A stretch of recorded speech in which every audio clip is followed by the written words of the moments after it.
Metro rail এগুলা নিয়ে একটা ভিডিও বানাইতে হইব। এ কথা বলে আমারে বলতে যে তোলাই ভাইয়া কিছু টাকা পাঠাইতেছি, তো হে তো যেটা বলে আমরা তো ভয় পাই। আমি কিন্তু হেরে বাঘের মতো ডরাই।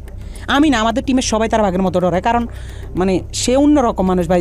সে ক্যামেরার ভিতরে একরকম, কিন্তু ক্যামেরার বাইরে খুব ডেঞ্জারাস একটা লোক।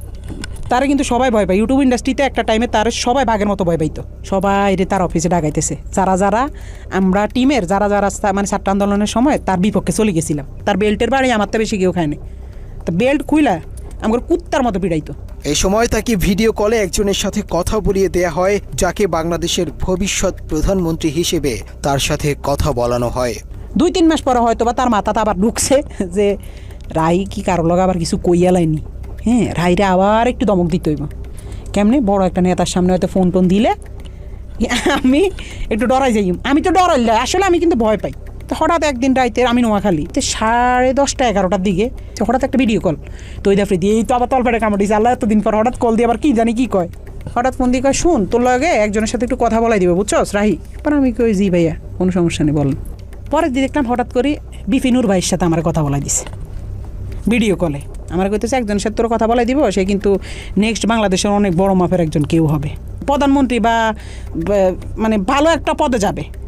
তো পরে দিই আফ্রিদি ভাইকে বুঝছসই তো তোর ভাইয়ের অবস্থানটা? আমি কি জি ভাইয়া বুঝছি। পরে কথা সাবধানে থাকিস, ঠিক আছে?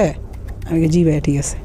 শুধু বুঝাইছে যে তার লগে বিশাল বড় বড় হাত আছে, এই জন্য সে দেশে খুব রিল্যাক্স আছে, মানে বুঝাইছে এটা। তৌহিদ আফ্রিদি 5 আগস্টের পর দেশ ছেড়ে পালিয়েছিল।